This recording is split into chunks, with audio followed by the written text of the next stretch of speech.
Greetings and welcome to another episode of The School of Life. This week I'd like to reason about food and where it comes from. Many people are attracted to the convenience of the supermarket and the foods that are provided within the supermarket. They have become very detached from where that food originates. When we go to the supermarket, we buy all these things in these nice packages. We see the meat that's all wrapped in cellophane and it looks all nice and red, and we think to ourselves, oh, that's got to be fresh, but we don't actually know that it's not dyed or whatever to make it have that nice red color or whatever. It may not be as fresh as you think. The vegetables that you're eating may have come from another country, even. They may have come from so far away. Same with the fruits. We don't even know, but when we have apples and it's the middle of winter time, we have to assume that they're coming from a country that has summer somewhere on the other side of the planet, and they're being shipped all the way here. That process costs a lot of money as far as fuel and the ecology of the planet. So when I pose the question of where does your food come from, do you actually know where your food is coming from? It may just say product of Mexico. Maybe it's organic, maybe it's not. Their standards are different from the standards of California. Well, as you remember last week, perhaps, I built this really nice garden box, and I did a step-by-step production of that so that you could kind of see how I was building the garden box and how I filled it with soil.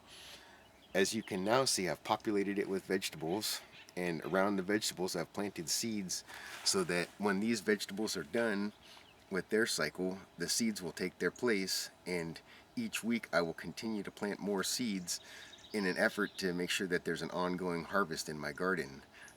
I have a very small space in my garden, and yet I'm able to eat every day of the year out of my garden. For me, my garden is really a sanctuary. It's a place that I go to get away from the rest of the world, the busy part of the world, and all those obligations, and kind of settle and get focused in a meditation on the foods that I'll be providing for my family to eat and for myself. One advantage for me is that I am a vegan, so I'm able to grow the foods that I prefer to eat right here in my garden. There's no worry about providing myself with meat because I don't eat it.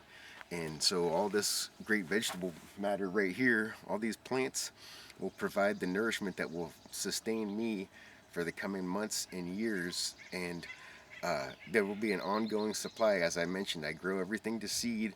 I plant seeds every week so that the every week when the old plants die and have to be taken out, there's already new plants right at their feet, so that those plants can now get the light and they'll grow, and then there will be another ongoing harvest. Throughout my garden and throughout my yard, I have many fruit trees and nut trees. I'm also trying to provide a lot of protein for myself.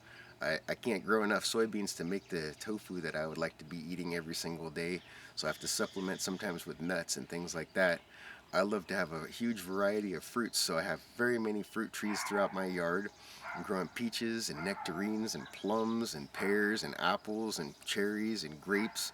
I even have a pomegranate tree over here, and I'm even growing some stuff that is from a different climate. I'm growing mangoes, I'm growing cherimoya, a variety of different things, because if there is actually going to be global warming or environmental climate change, I want to be a couple steps ahead of that and be providing foods that will survive those kind of temperatures. I'm actually hoping that some of this climate change will help my avocado tree to produce. I'm working with nature right here in my own garden to come up with the food that I want to eat. I do know where it comes from because every evening when I'm about to have my dinner, I come out here to the garden and I select the freshest and most mature vegetables from my garden to contribute to my meal, to satiate my hunger and all of my nutritional needs. Anyway, I'd like for you to give consideration while you're thinking about this to where your food comes from. What's its source? Are you buying it at the farmer's market from a local farmer? Are you getting it from your friend who has a large garden? Or are you growing a garden yourself? If you are eating meat, are you raising the animals yourself? And is the process humane? Do you actually look the animal in the eye before you take its life and feed your family and ask for forgiveness for taking its life? Just a question. Anyway, not trying to stir up a debate about whether you should eat meat or whether you should be a vegetarian. That's your own personal choice, and I don't pass judgment. but something to think about, because when you are eating anything, you should be thinking about where does it come from. And that's basically the sum of total of this video. I hope you've enjoyed this video. I hope this is food for thought.